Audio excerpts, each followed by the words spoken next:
Let's begin, as we always do, with the sign of the cross. In the name of the Father, and of the Son, and of the Holy Ghost. Amen. I am so glad to be back with you and speaking to you again as the CEO and Editor-in-Chief of LifeSite News. The past few weeks have been a roller coaster for all of us, and especially for those of you who put your trust in LifeSite News. I'd like to take a few minutes to explain what's been happening as much as I'm able to without interfering with the internal investigation which is currently underway. I am now fully reinstated as Editor-in-Chief of LifeSite News. You go for the king, you best not miss. What were they thinking? I called it. I'm just going to say, I knew this was going to work out in John Henry's favor, and he was going to come out on top of the whole fiasco. I mean, it might still be the end of LifeSite, but maybe, but But I'm never negative, so if you're going to take a headshot, you gotta hit. You can't go in half cocked going, oh, we're gonna get rid of them, and then you just like when people see the backlash and reality hits, and then you get those same board members that tried to vote you out to flip their votes. Come on, guys, what are you thinking? We have a lot of PR related stuff to talk about today, actually. Yeah, we certainly do. So John Henry's back at LifeSite. He had his critics, but we have our critics. And we also have Nicholas Cavazos back, and maybe we'll do a little critiquing of Nicholas Cavazos too. Go for it. Poor Nick. Taffy's like really doing well with these edits. I'm very impressed. Speaking of Taffy, if you guys do enjoy Taffy's edits, if you go to the top of my Twitter profile, I have a little tip thing there. Nobody ever tips me in there, ever. But if you guys do enjoy Taffy's except for that time you needed a camera for on the street. All right, shut up. But I bought the camera. But if you guys do enjoy Taffy's videos and want to reward him in some way, if you guys leave a tip on my Twitter profile and leave it in there, whatever gets put in there, I will give to Taffy. I'll show you guys screenshots. At the same time, I asked him if he could make a new intro video for a potential new show on the channel, and he just straight up said no. I mean, the guy is kind of busy. He does have a real job. He goes, it's actually like outside of my abilities. I just make stupid AI edits of what you guys do. But I will say this, his intro videos are much better than me having to search for something funny every week. And I do enjoy them. They're always topical to whatever we're discussing that day. Sometimes we can't show them. Yeah. The other thing is we're like 15 subs away from 40,000. Like, we're also only like 20 unsub, y'all. Local subs away from 1,000.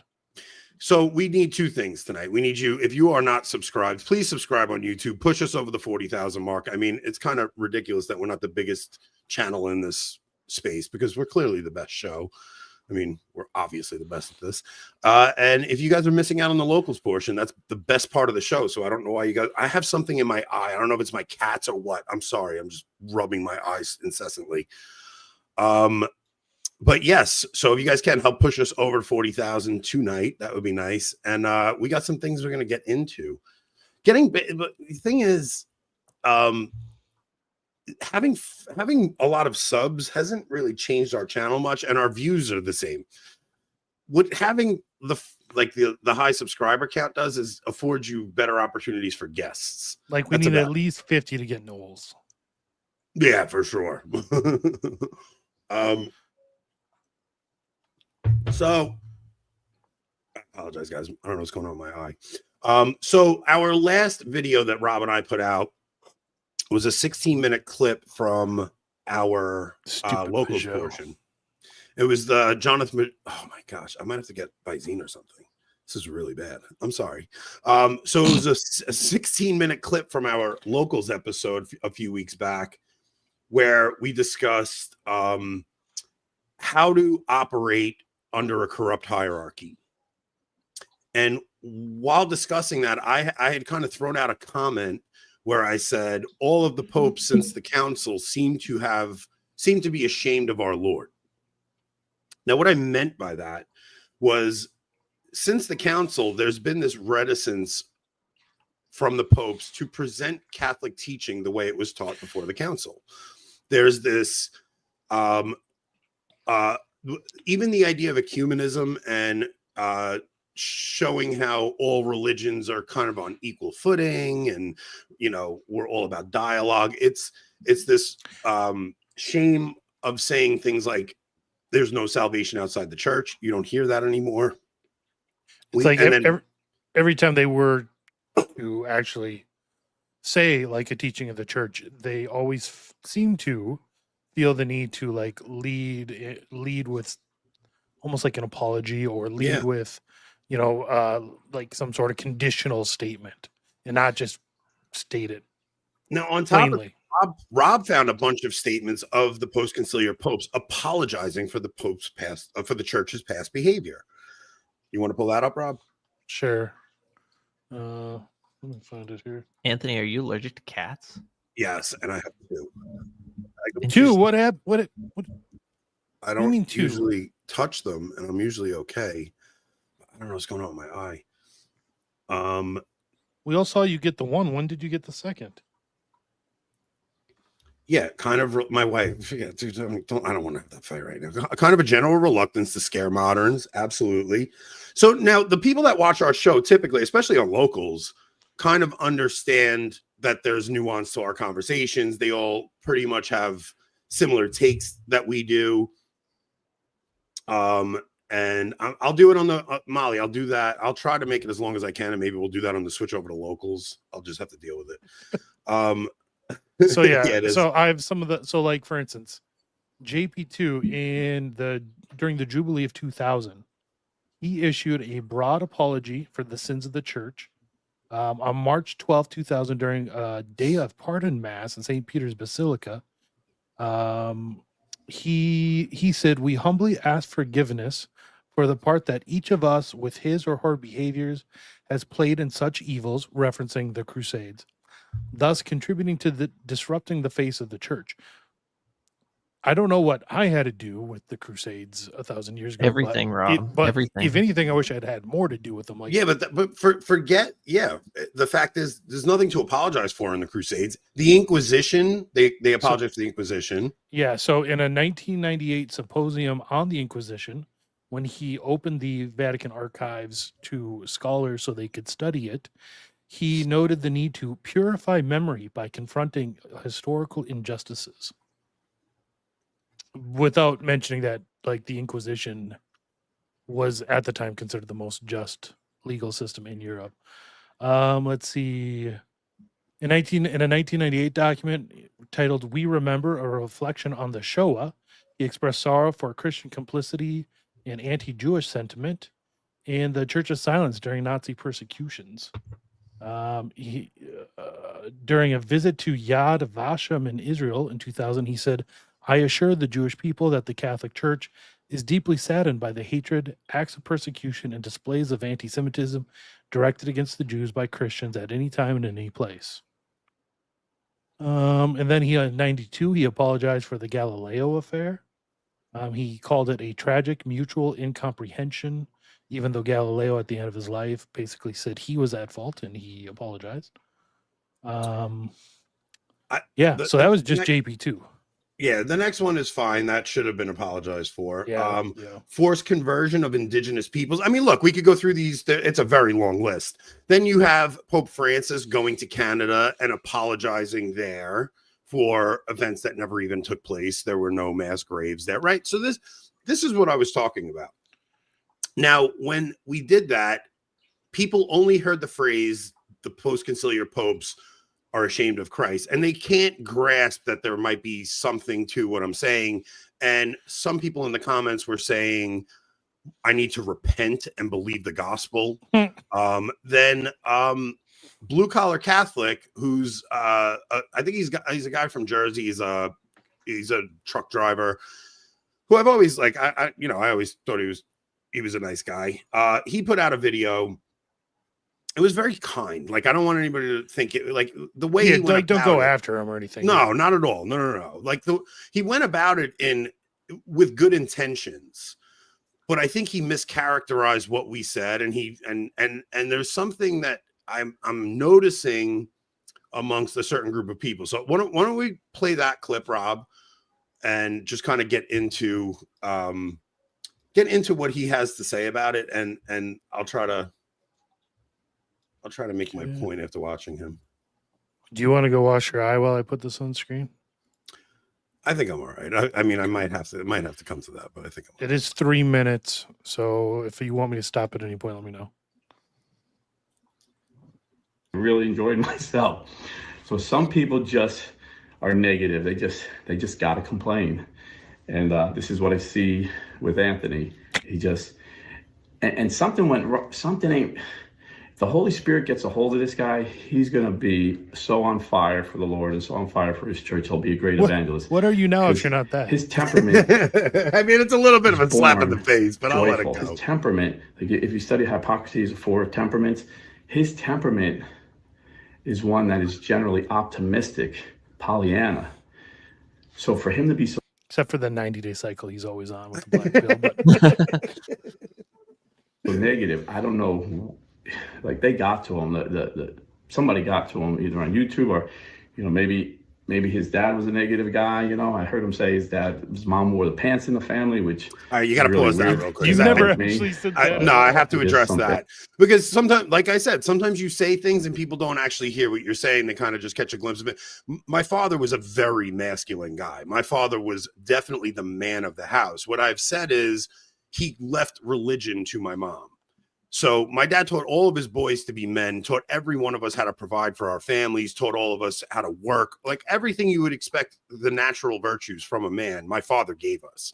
All of the things I enjoyed doing in my life were given to me by my dad, and I try to give those to my children as well. There's also other, there's, I could list the natural virtues my dad had that he passed on to me all day. My issue with my dad was always that he left religion to be taught by my mom. And I think a lot of boomers did that. That's just a uniquely my dad thing. Yeah, it's that whole generation. They kind of saw religion as a feminine endeavor. So that's kind of what I've said about my dad. So I do want to address that, and we'll go back to it. Are like that. So I don't know if that did it. I don't want to get personal. But now Rob, his temperament should be negative. His temperament tends to be negative, and but his temperament would have strengths that the positive temperament wouldn't have. So he should be working on not being negative and being more positive. Anthony should be working on being more realistic and not Pollyanna, but somehow he's become like the negative temperament. So it's kind of strange to me. I don't know what it is. It's like psychoanalyzing you guys. Brothers in Christ. All right, so pause it real quick. I'll address honestly, that too. So look, I'm not even going to knock him because I think that's how he perceives it. The reality of it is that it was a 2.5 hour show, and this is just a 16-minute clip from the show. It's not that I'm. And Anthony was probably fed up with me being negative, so he was negative. And it's sometimes we play clips that lead to discussions and you don't know where the discussion's going to go, and you're speaking off the top of your head, and sometimes you don't say the thing you mean to say as clearly as you probably should, but you're just kind of flying off the hip. But him saying that I'm not realistic, I think is kind of silly. I think that's what there's many things you're unrealistic about, but that's a whole nother show. But I think in that clip we were being realistic is the thing. It's not a matter of being realistic. And no, you're exactly right. And that's what upsets me. It's like, why does it seem like we're not allowed to look at things in the church realistically? Why is it the second you do look at something realistically, you're castrated as being negative? Not everything in the church is positive, guys. Like, that's just the reality. Yeah. So why is it the second you recognize that? I think I said that in the loft. You don't know me. You don't know where I'm from. Right, Rob. Like sometimes Rob and I discuss the reality of the situation in the church, and the church is not always so rosy and perfect. It's very messy. Like Rob, you actually put out today, you said, I understand the drive and desire to defend Holy Mother Church. I've been doing so my entire life, but you do no one any favors by selling them a false bill of goods. There is no need to gaslight or deceive people. Present the church as it is. And the church as it is a crucified man. I mean, that is, the church is the body of Christ, and there's a lot of wounds in the body of Christ. Like one of the great mysteries of the church, in my opinion, is how she can be at one time one of the most corrupt human institutions, you know, in history, in many cases. Obviously there's many way worse, but like her 2,000-year history has some pretty bad spots. Now, it's not the Inquisition, it's not the Crusades, it's not the stuff the world wants you to think it is, but at the same time, the church is also the spotless bride of Christ, and like that's a mystery. Now I'll never understand that, but now for some reason, it's totally acceptable for us to say Pope Alexander VI was he was a fornicator and he had mistresses and he had children out of wedlock. We could talk about the pornocracy, and we could say one of the popes toasted the devil while he was abusing children, boys. We could talk about that, and that's totally fine because it's in the distant past. But for some reason, when you criticize any JP2 for kissing a Quran, that's now you doubt the church. Now that's it. You think the church is, that's it. You're doubting the gospel.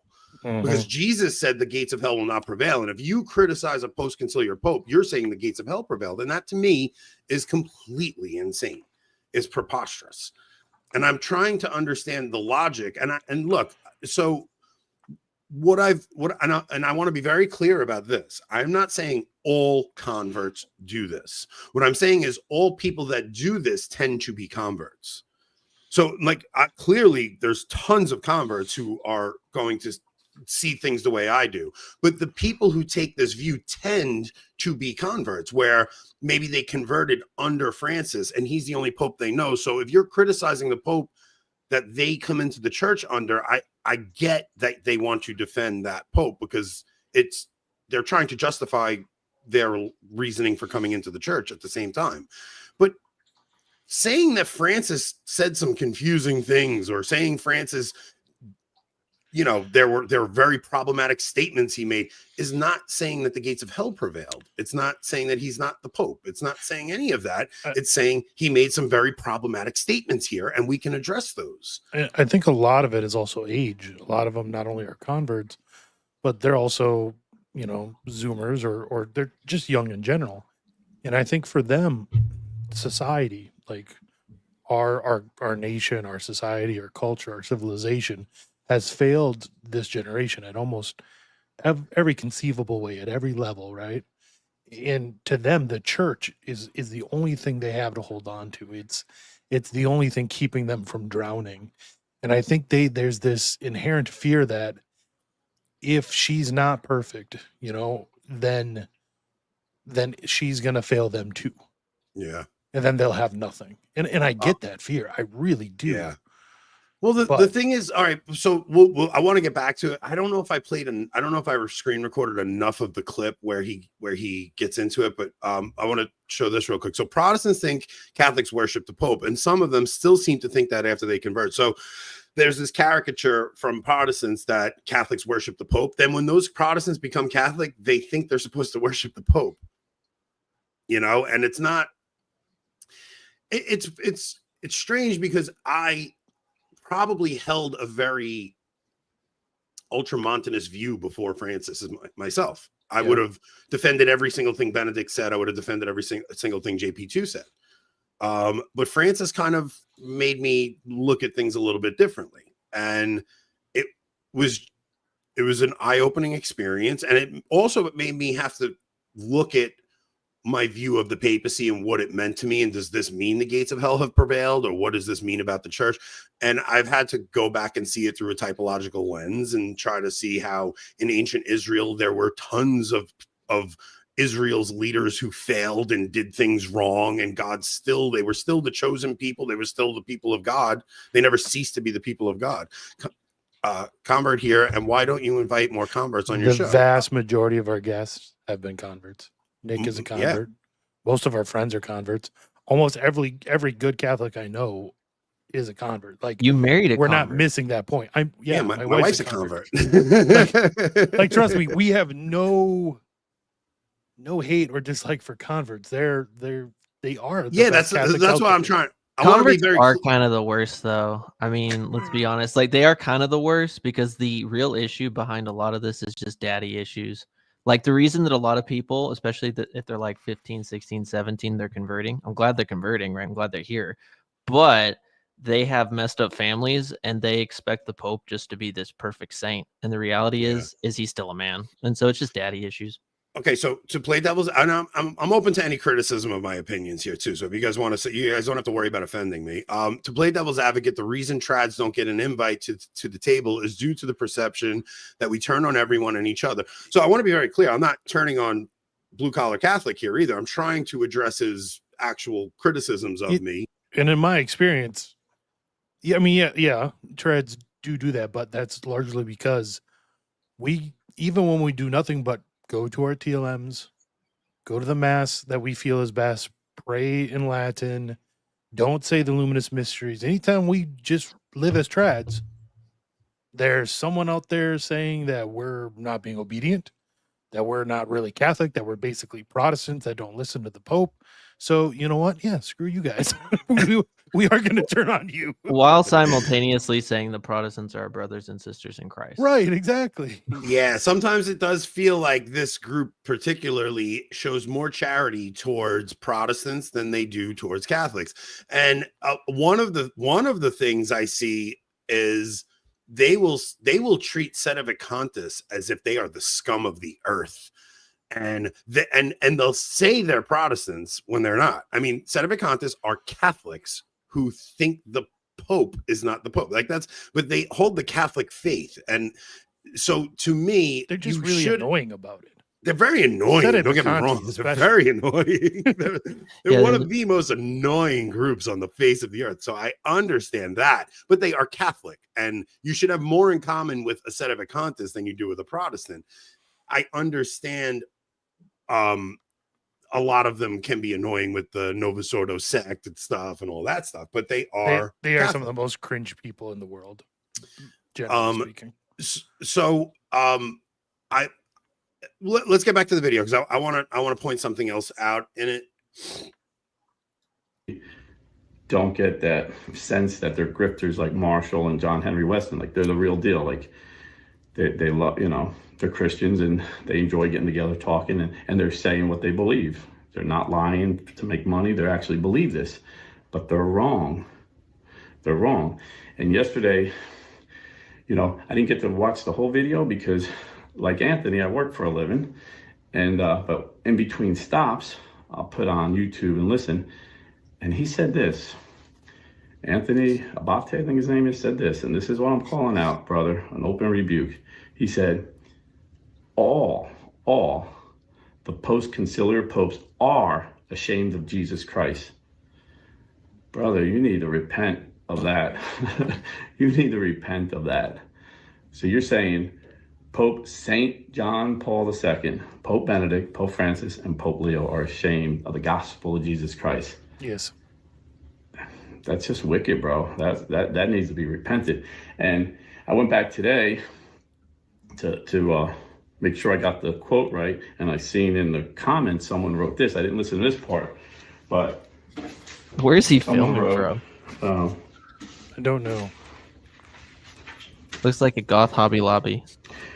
Quote, seeds are not necessarily schismatic either. So I guess he said that. Pulls out. Campus are not necessarily. I love the paper. I guess Receipts don't necessarily have to be paper, bud. They don't have to be literal. I don't want to make this attacks on him or where he's filming from or anything like that. I don't want it to be that. So he saying Sedevacantists aren't schismatic. I don't know if I said that. I don't think I said that. I don't know. I don't know what I would classify Sedevacantists as. I said that in the comments. You said that. Okay, account, you said that. Yeah, that's the other thing. You guys, if you do leave a comment on a YouTube video and it replies from the Avoiding Babylon account, it's typically Rob. I will either put Ant after I do. I forget sometimes, but I will write Ant after if it's me, or I'll try to comment from my personal YouTube account so you know it's me, If because it Rob has typically handles proper it. spelling and punctuation, it's me. If it's snarky and kind of sounds like an a-hole, it's probably me. Otherwise, it's Ant. The other thing, everybody's criticizing his breathing. I will say this: we are known to fly off the handle at somebody who criticizes us, so he might have been going into this a little bit nervous. Cut the guy a little bit of slack. Like he might have been going in like irritable I'm ever seeing a New Yorker talk about someone from New Jersey. Let's just he's a fellow Yankee. So listen, I mean, Yeah. I may You're not Italian, be crazy. you're not a Yankee. I may not be crazy about Jersey, but I like them better than you Southerners. I'll say that. If there's no sentence structure, it's Anthony. So he ends up going and finding a few quotes from Pope Francis, where Pope Francis says some good things about Jesus. And this is kind of what we saw throughout the Francis papacy, where in one breath, Francis would say all religions are paths to God. And then in another, he would say something about how Jesus is the only way to salvation. And they would ignore the confusing thing Francis said and overlook that and just find something good that he said. And that's kind of proving my point in that that's speaking out of both sides of his mouth. Also, you never said that they were all ashamed of Jesus. You said that they acted ashamed of Jesus. Yeah, and in some respect, there is a shame of presenting the teachings of our Lord to the world in a bold manner that is because they are worried about risking offense. Is what I meant by. I just meant the way they present teaching. It seems like they are more worried about offending men than saying the truth because God wants it. And that's just how everything has happened since the council. It's just how I see it. I don't know if I need to repent for that comment. It's not wicked. I don't think it's wicked. I think it's just an observation. And it's also just an opinion. It's just an opinion. Francis was saying good things about Jesus, not our Lord. So true. So the point is, this was a 16-minute clip from a 2.5-hour show that we threw up as a clip. It was towards the end of the show. You could see in that clip, Rob's just like fed up and he's just tired at that point. I'm like, all right, Rob, well, come on, can we just play the stupid clip? Everyone seemed to like when I said, why are we even talking about this? Like, well, yeah, it's 2.5 hours in, guys. Come on. So, I mean, you're going to get segments like that on this show where we play something and it leads to a discussion, and I might say something a little bit dicey. That's just the way podcasting works. And the other thing, so he came into the church 11 years ago. So he came into the church under Francis. And at the end of his show, he's like, and you know, these guys don't really talk about how do you get saved. And I'm going to tell you guys how you get saved at the end of the show. Now, I've said this a few times. Why do we need to talk? That's what the church like. Yeah, I've said this a few times already, thing. But we are not an apostolate. Our goal is not to save souls. We're not just digital missionaries. Yeah, this isn't a ministry. This is a couple of friends getting together, talking. We happen to be Catholic. If God uses something we said that stirs someone's heart, that's beautiful, and we're happy for that. But the goal of this show is not to save souls. It's just not our job to do that. It's the church's job to do that. And I think anybody that calls himself an apostolate should have some kind of a link to the church, their bishop, something like that. I don't think everybody that goes out and talks about scripture or the church is an apostolate or a missionary or I mean, at some level, that's just being Catholic, right? That's just what you should do as being Catholic. Yeah, you're just like, we're just talking about things from a Catholic perspective. We don't have Catholic in the title of our show or anything like that. And we're very purposeful about that. And we try to say it often so that people don't mistake what we do for what Catholic Answers does. It's a very different thing. Yeah, I'm glad. Don. I missed this comment. It's the church's job. And we are church. I mean, we do have women clips if you guys want us to make fun of women, but we're not going to get to that yet. So I did want to just address that because it's a very especially with the guys who just came into the church within the past 15 years or so, or came in under Francis, they take it very personally if you criticize the popes. And look, when we just talked about this on Mac Asper's show the other day, like Rob and I are cradle Catholics. We grew up going to the Life Teens and the Net Ministry stuff. And in my home growing up, John Paul II was a living saint. There was I would have defended when the priest crisis hit, I defended the good priest during that time. So for somebody that just came in the church to tell me that I've been tricked by the trads on YouTube or something, that's just not the case. I mean, I'm just being honest. It's just not the case. For those who came in under Francis, like on one hand, to me, that's crazy. Like that well, not crazy. I mean, like, good job that you were able to see through all the crap and still make it into the true church.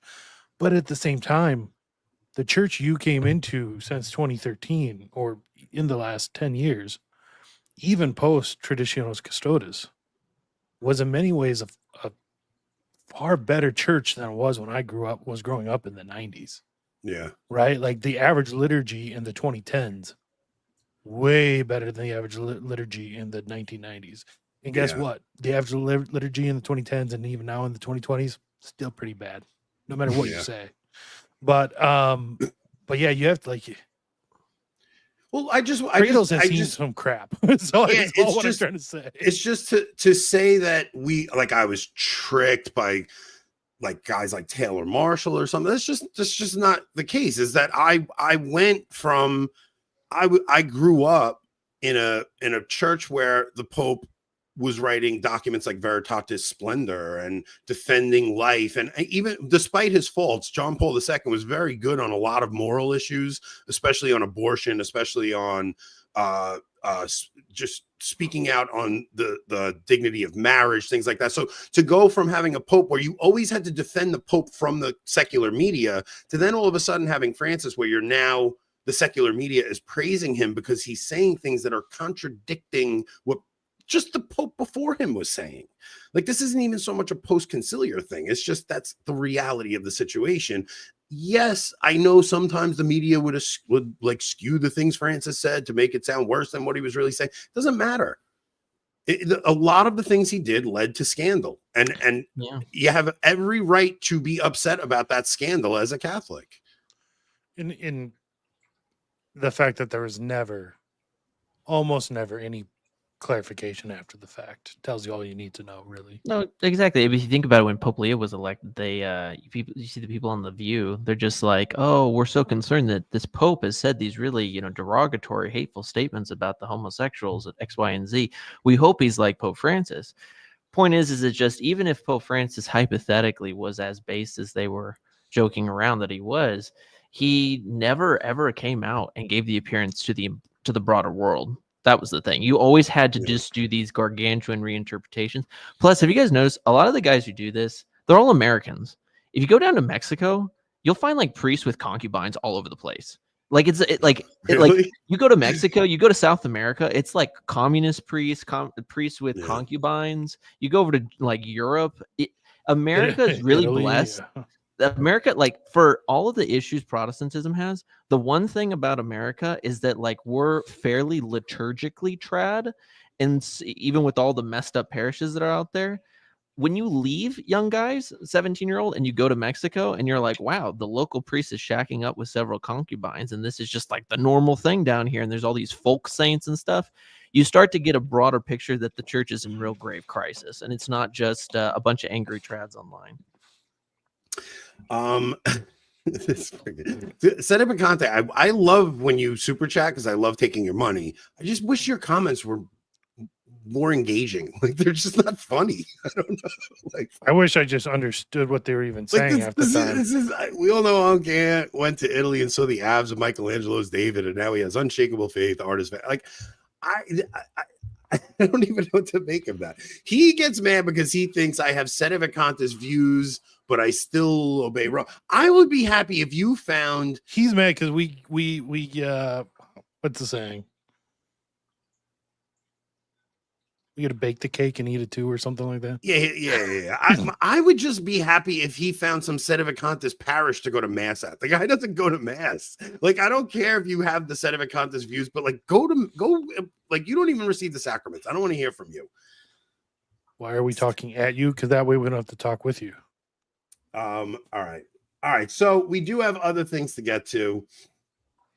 I have an interesting one that I thought is very generational that we could get. All right, we'll save that one. Actually, we'll save that one. All right, why don't we play the Cardinal Tagle clip, because this was really interesting. Let's play the Cardinal Tagle clip. The Mass in the Vatican. Yeah, the Mass at the Vatican. So now this is the Mass at the Vatican where all the influencers are. And Cardinal Tagle is leading all the influencers in their t-shirts and jeans. So look, you're at the Vatican. You're there with a prince. You're standing over St. Peter's bones, and you're in jean shorts and a t-shirt.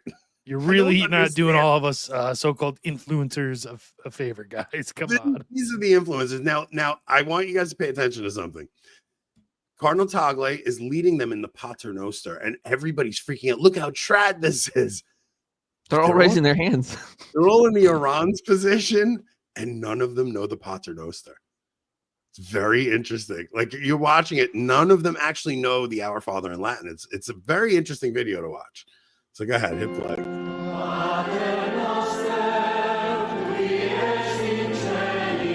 No one's.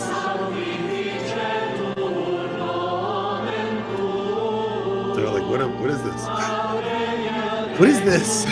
What is the jazz hands there, bud? What is this? I'm sorry, I know this is mean, but like, what are they doing?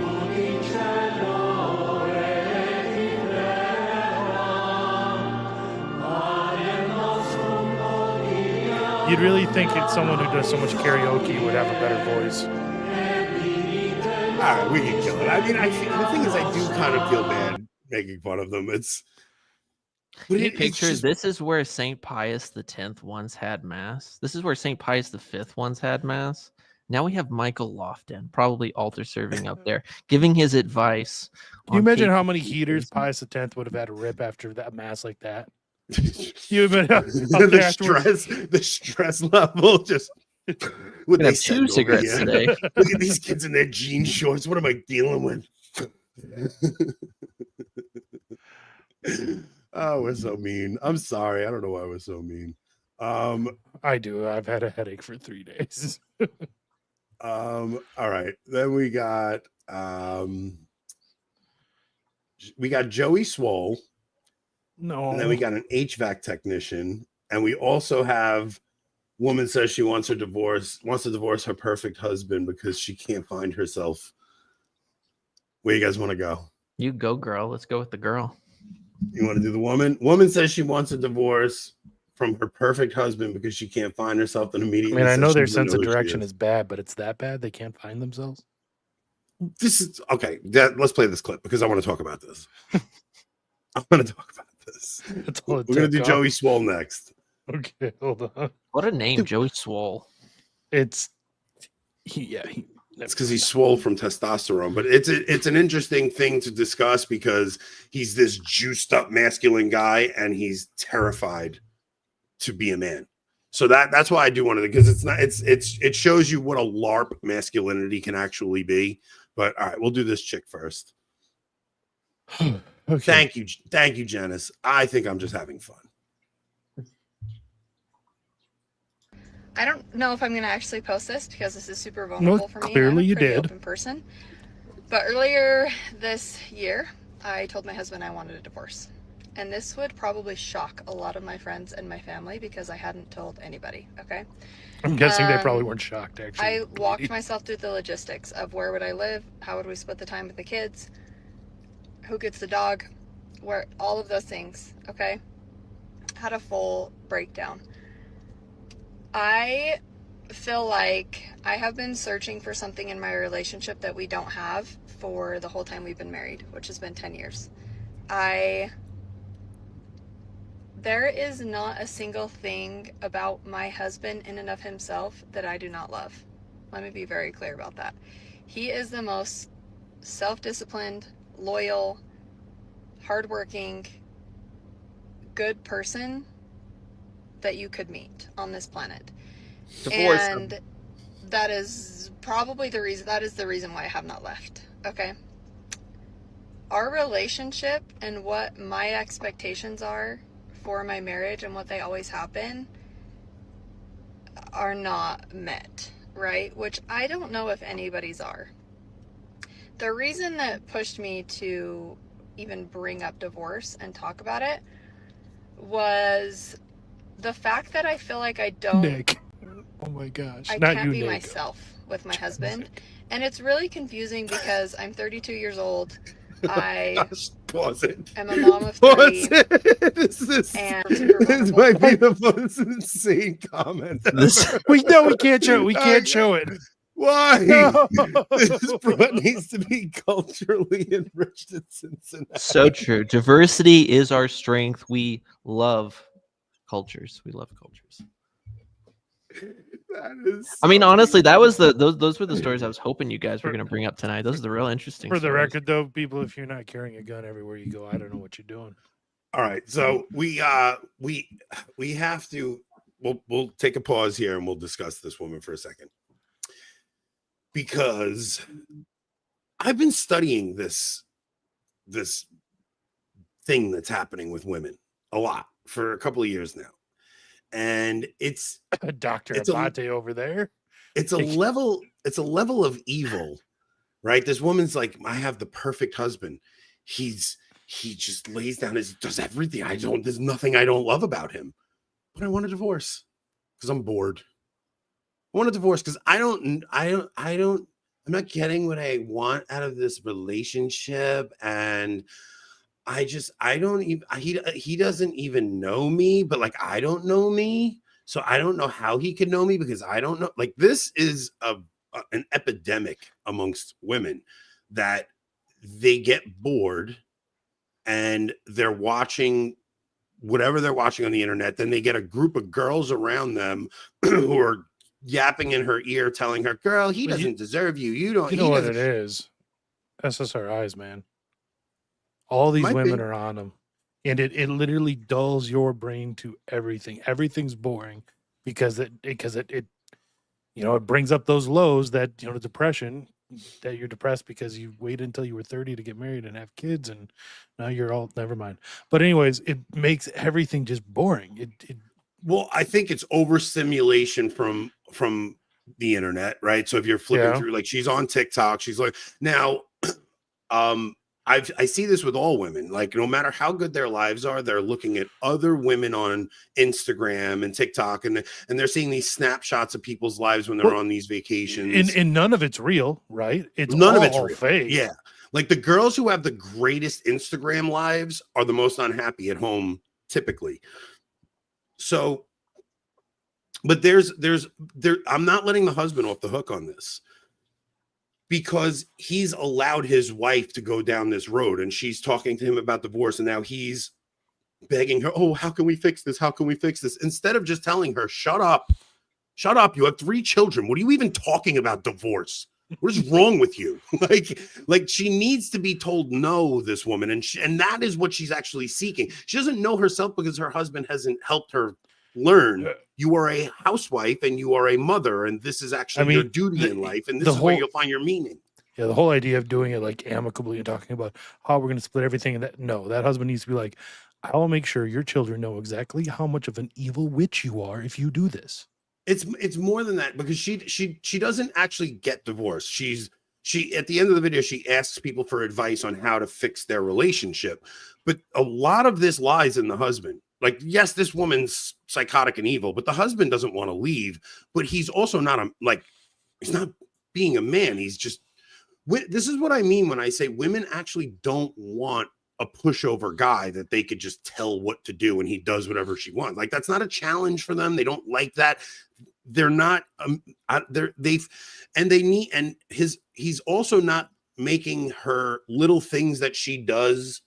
He doesn't notice them. He's probably off in his own little world doing his own thing. He tries, I just try to make you happy. But women, I hear it over and over when I watch these stupid videos. He didn't even notice me. I feel like I'm not even noticed. There comes a point where men, you do have to kind of get your woman under control and just like, you just can't let this happen. If you find her on the freaking internet wanderlusting at other people's lives on Instagram, you have to tell her to get off the damn phone. Yeah. You can't be scared of her emotions. That's one thing. You just can't be scared of your wife's emotions. This too, right? I can't. Why would women get on the internet and Because she trash needs their affirmation. husband? Like, Needs why are other you women using telling her she's doing the right thing? affirmation? Ever heard of the T app, gents? Oh my gosh. Oh, that was. And this is obviously not all women, but there's a significant segment of women that are struggling with the same thing she is, because you see it all the time. These women are ruining perfectly good marriages with good men because they think it's going to be, the grass will be greener on the other side. And then they wind up getting divorced. They realize, I got 3 kids.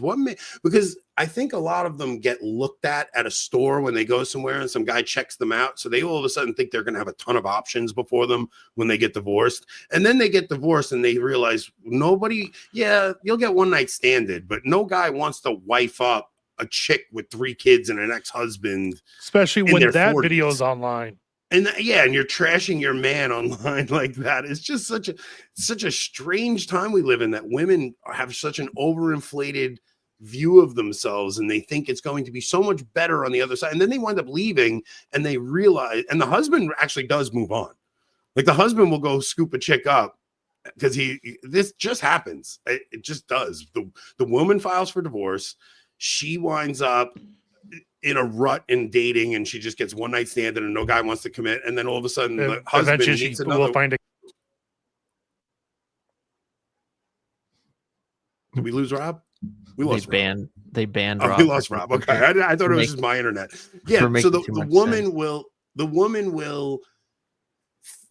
she'll get one night standed over and over. Meanwhile, the husband that she left really always just wanted a woman who was going to be there to, be a wife at the home. And he goes and marries another chick, and he's totally happy because the next chick he marries isn't a selfish lunatic like she is. And then this woman winds up disgusted and upset because he moved on. So it's so nuts, our modern culture, man. I don't understand. Well, this is why all the girls, they make the video immediately after that being like, why didn't he fight for me harder? I don't know why he allowed me to divorce him. And it's just like, look, you're insane. You're crazy, lady. And that's just what it is. I mean, honestly, the fact that we give these psycho women a platform goes to show you how messed up our society is. Because if we were like a tribe or a village, right, we didn't have the internet, will we be allowing all the emotional ladies in the village just to go run around and dictate culture for the tribe? No, other women in the village would check her, though. Exactly. It's not really up to men to check these women. What happens is she's got a TikTok where she's got a bunch of women that follow her, and then all of a sudden this thing goes viral and the whole world sees it, and she's like, oh, like she didn't think that would happen, and now all of a sudden, now her husband's gonna freaking see it, and he's gonna be like, are you insane? Matt Walsh is reviewing this video on his freaking channel, and I got my wife out there making me look like an idiot. Like, it's just, I don't know, man. You ladies. Poor dude. Yeah, for the first time I threw Rob off stream. My SIG P320 almost shot me by itself.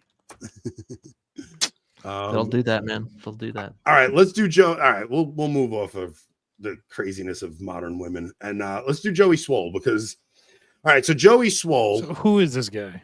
Joey Swole is a fitness influencer. Now, what he does is, if people misbehave at the gym, no, you'll see. So if people misbehave at the gym, where a lot of people film at the gym now, and you'll see people, especially women, will, if they're filming and somebody walks in front of their camera, they'll be like, "Can you believe how rude this person is?" And he'll put them on blast and be like, no, it is nobody's job to ensure your video goes well. Like, you're at the gym, you're in a public space, nobody cares that you're videoing. If they walk past your video, it's, who are you to complain?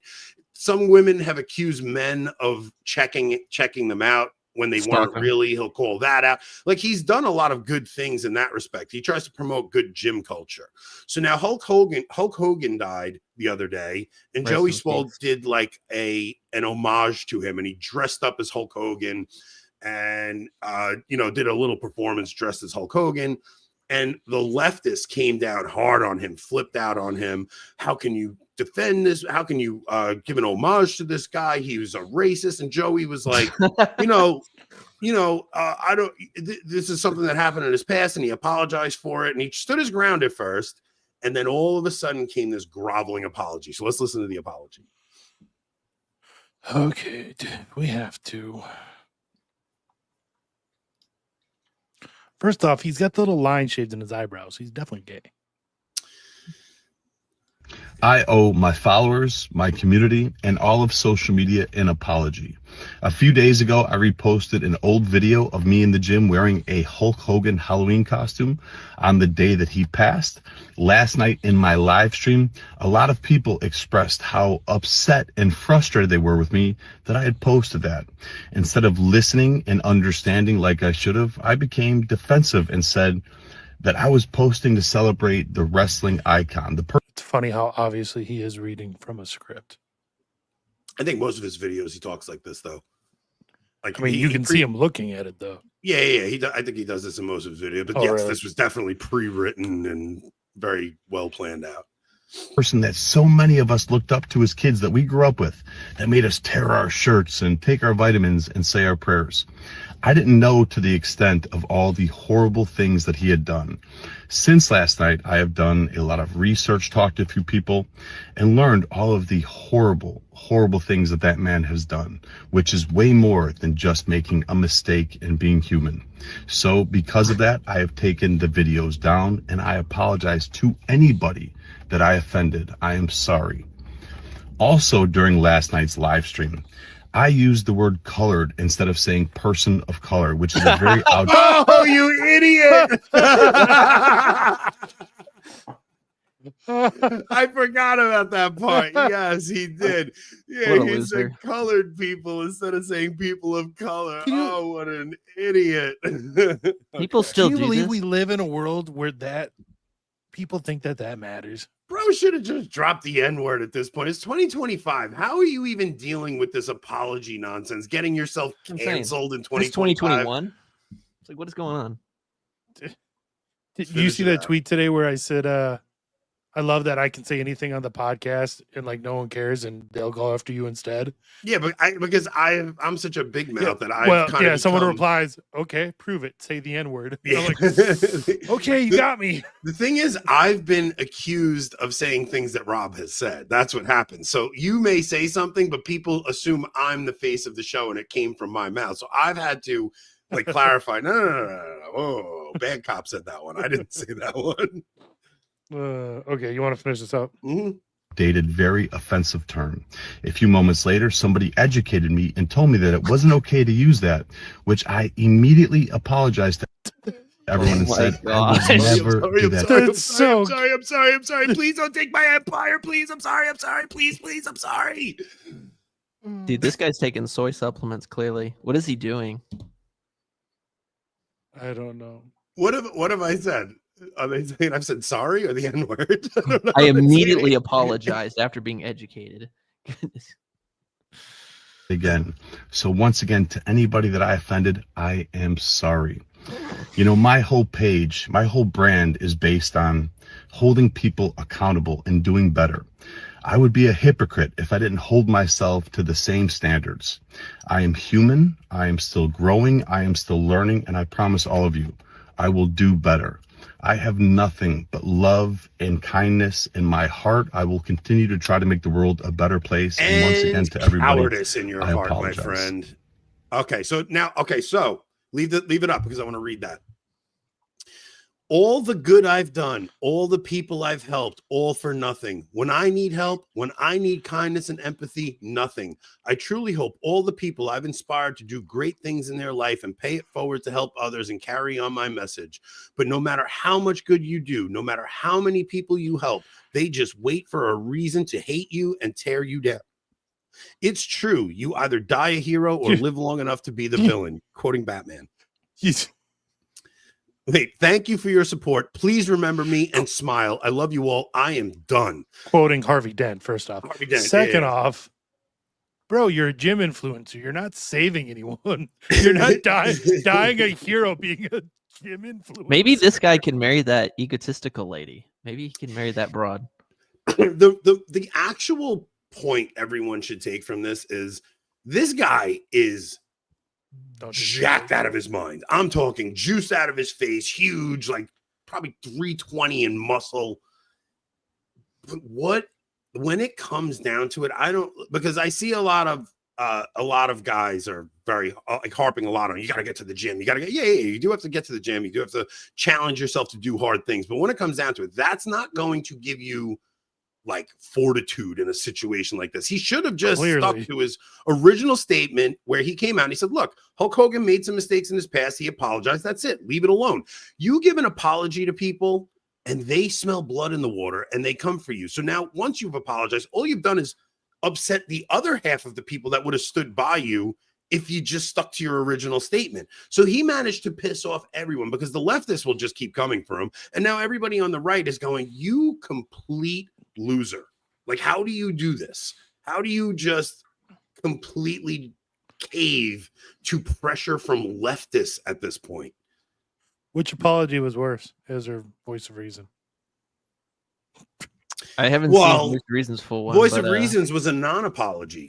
Yeah, it was a legal statement. And the thing is, Voice of Reason owed an apology. Yeah, Joey Swole didn't. That's the difference, right? Yes. There are situations where an apology is called for. If you hurt someone, like genuinely hurt someone, not hurt someone's feelings.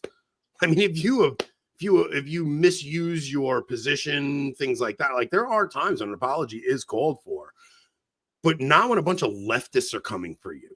That's not the time to apologize. That's the time to double down and just go, look, if you don't like punch me, him right like in the me, face. You just say, look, if you guys don't like me for who I am, I don't know what to tell you. I liked Hulk Hogan growing up. I'm not endorsing everything the guy said, except the N-word. That's the only part I endorse. Thought that would get a big laugh. I'm just surprised that people are still doing like the whipped white guy thing in 2025. It's just like, especially after like the last 2 months, it's like you have Austin Metcalf stabbed, you have the Cincinnati riot, and then you have like this whole nonsense with that actress who just makes the pun about like having good genes. It's like let's just be honest. They hate white people. They just hate white people. Yeah, but no, Nick, it's not even. It is. Don't get me wrong. No, he clearly hates himself because he's just like, I accidentally said colored person instead of person of color. Let me come out into the public square and flagellate myself. Oh no, I know, but he's clearly ashamed of being white. He's clearly ashamed of being white. He has no like actual standing up for himself, saying, you know, that's retarded. I'm not going to do that. You know, but it's more. White nationalist Nick, I'm here for it. All Nicks are alike, apparently. So it's more weakness that they. I mean, I do have a Spanish last name, so I guess that's close enough. So yeah, Cavazos, Fuentes. You just there's an F in there somewhere. So yeah, I didn't mean to cut Nick off. I'm sorry. But I don't think they hate white people. I think he hates himself for being white, maybe, but it's leftists don't care your color. They care your politics first off, and they sense they totally care. They totally care about your color. 100%. You could be as white as mayonnaise and be a flaming liberal, and they're still gonna hate your guts. Yeah, that's how it is. Guess. They'll still hate your guts. They'll still hate your guts. That's literally why. That's literally why. At the end of the day, like, I mean, you know, if you have hypothetically in 2028 a white male who is going to potentially be like their Dem nominee and like a woman of color, they'll vote for the woman of color any day. It's too black to notice this stuff. No, I'm not. He drinks at the colored fountain. The real reason they went after Joey is because Hulk Hogan spoke at Trump's freaking rally. Like, that's what it is. It's not that Hulk Hogan said the N-word. I mean, to be fair, if Hogan hadn't done that, no one would even probably care about his death.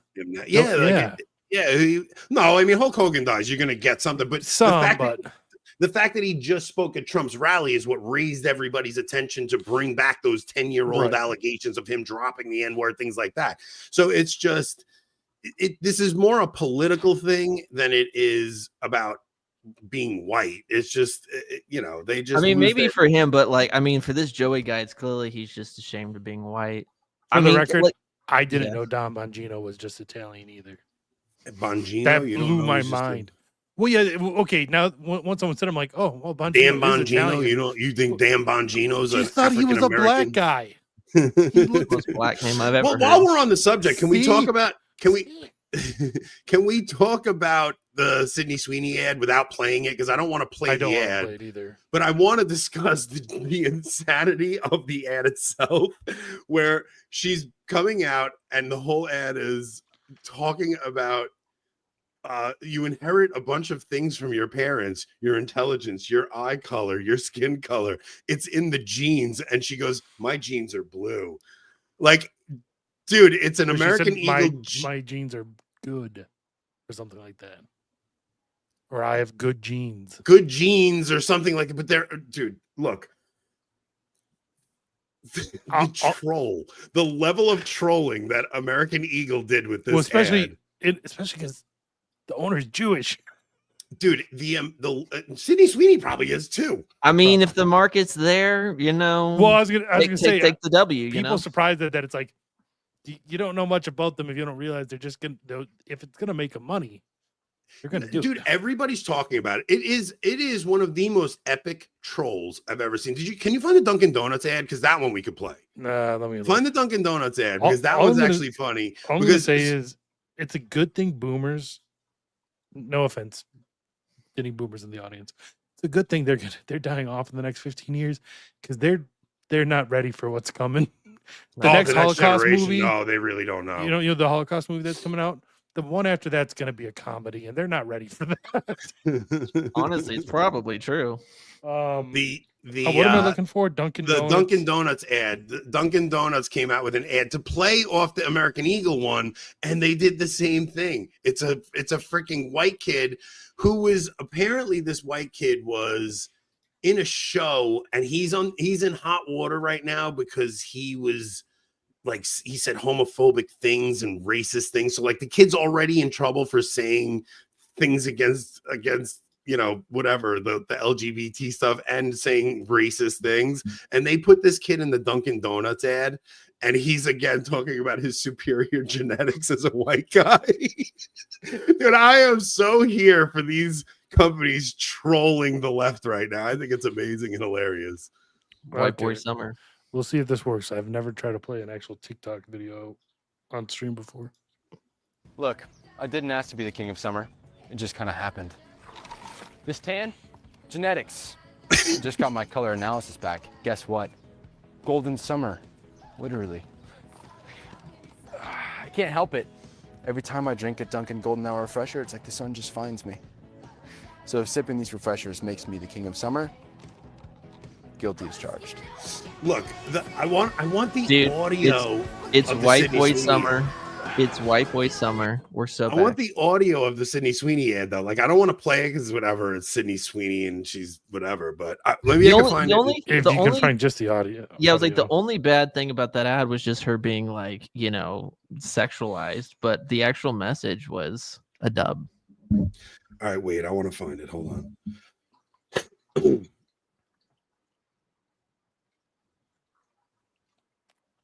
Boom, boom, boom. Oh man, I'm never gonna find this. How about this? I could. Yeah, Adrian says just hold your phone to the mic like the good old days. Those were the days. That's what I'm going to do. Blasting Novus Ordo hymns as an intro from your phone. I need the one with the audio though.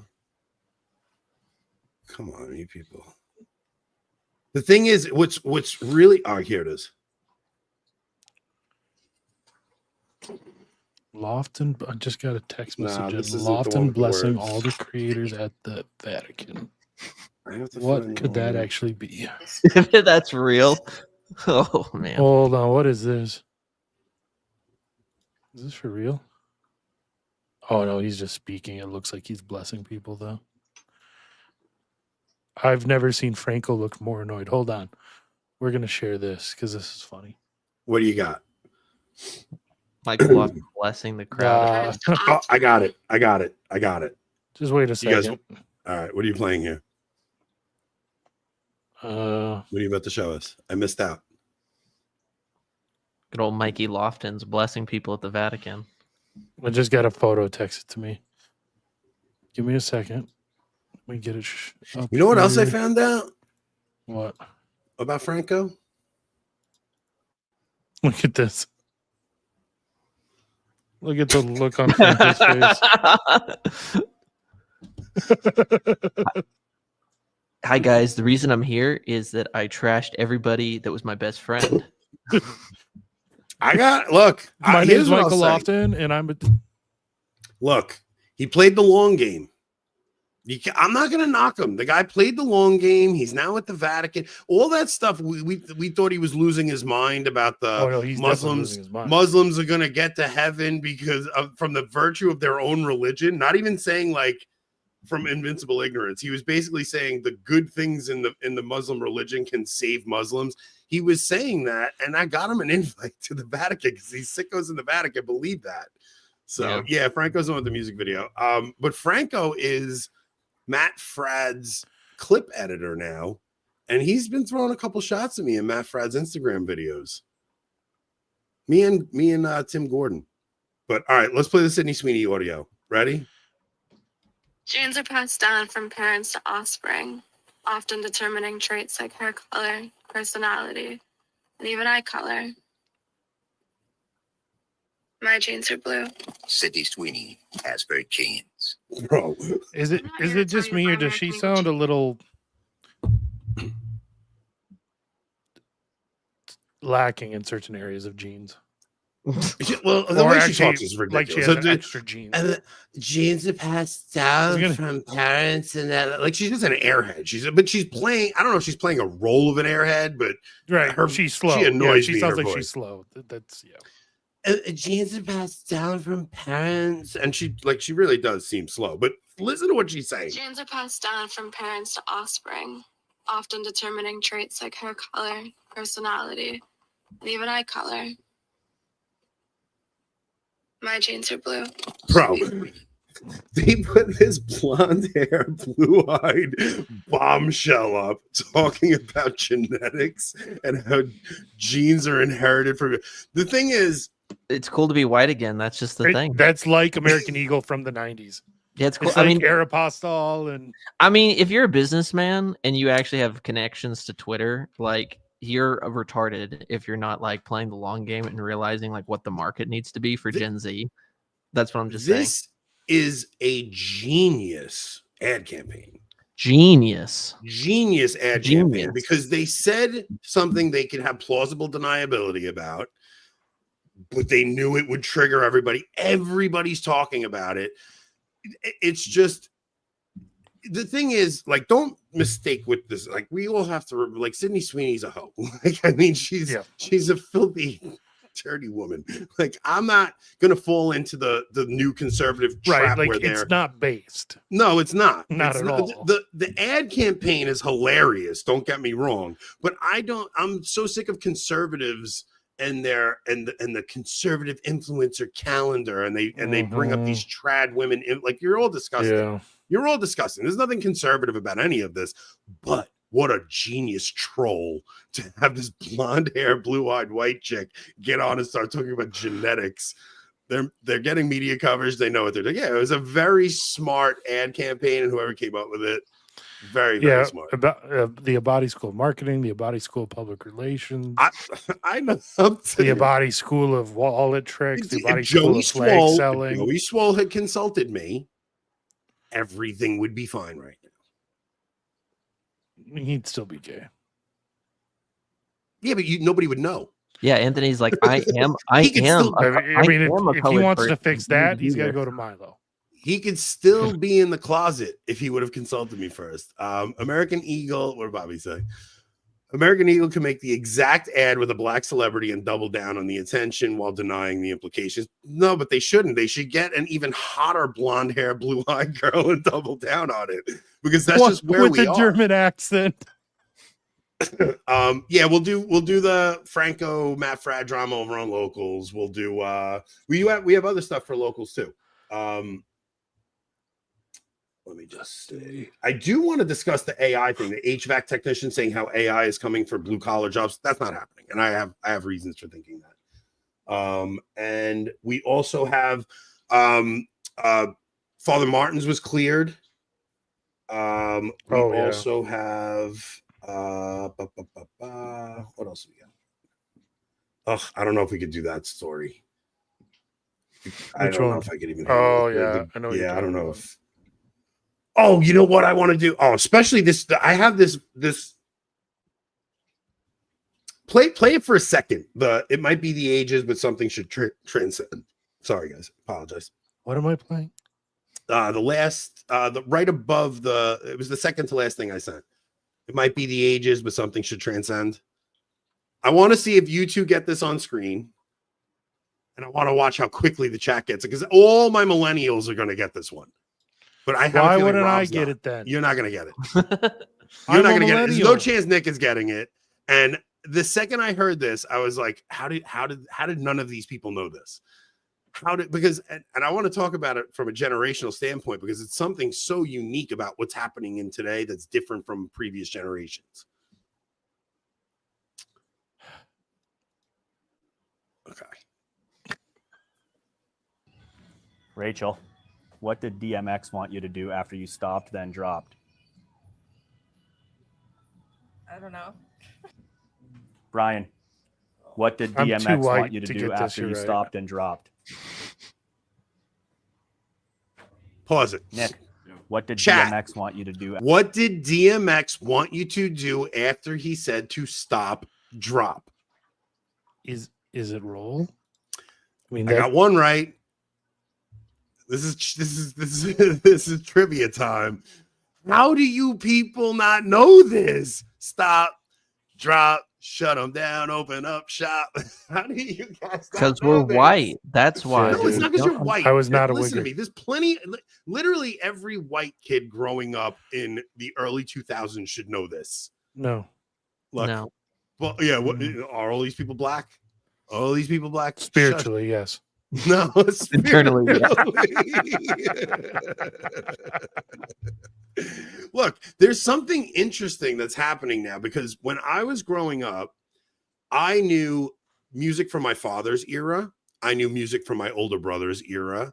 I knew music that was current. It wasn't like I knew Ozzy Osbourne. I knew like I'm growing up in that era and I know music from the 80s, the 70s, 80s, 90s. There's not, and I think today kids don't listen to the radio anymore, and that's why. So they get into their iPod playlists or whatever the hell they're listening. iPod playlist. Yeah, iPod. their iPhone playlist. Okay, Grandpa Boomer, you go They're back getting to into bed their now. They're getting into their playlists on Spotify or Apple Music or whatever the hell they're listening to, and they don't discover older music from past generations. I'm with just never Matt. met on that. I was Matt, 80, you I was don't know 80s metal.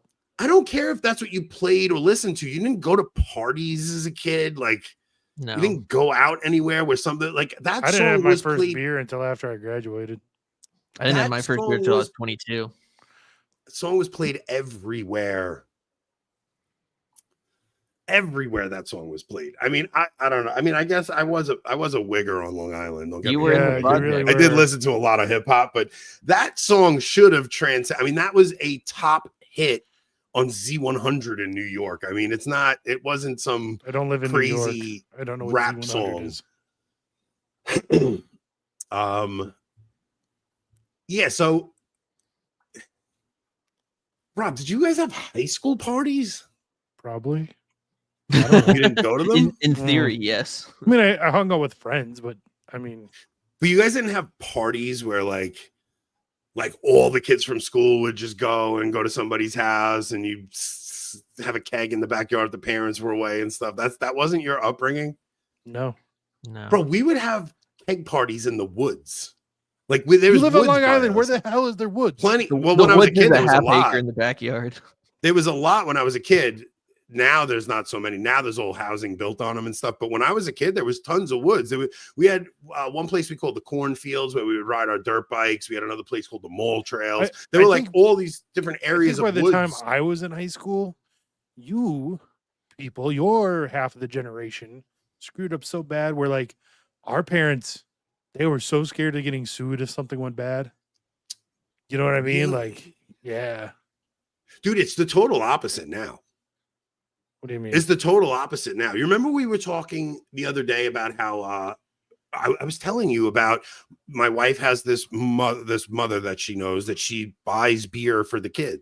She's worried the kid is gay, so she's buying beer for the kid, hoping that he'll slip up and have sex with the girl that he's hanging out with. Like that's actually what's going on. Well, so these parents, yeah, but there's no parties now. Nonsense. How isolated. I don't. Maybe where you are. Everyone's saying that.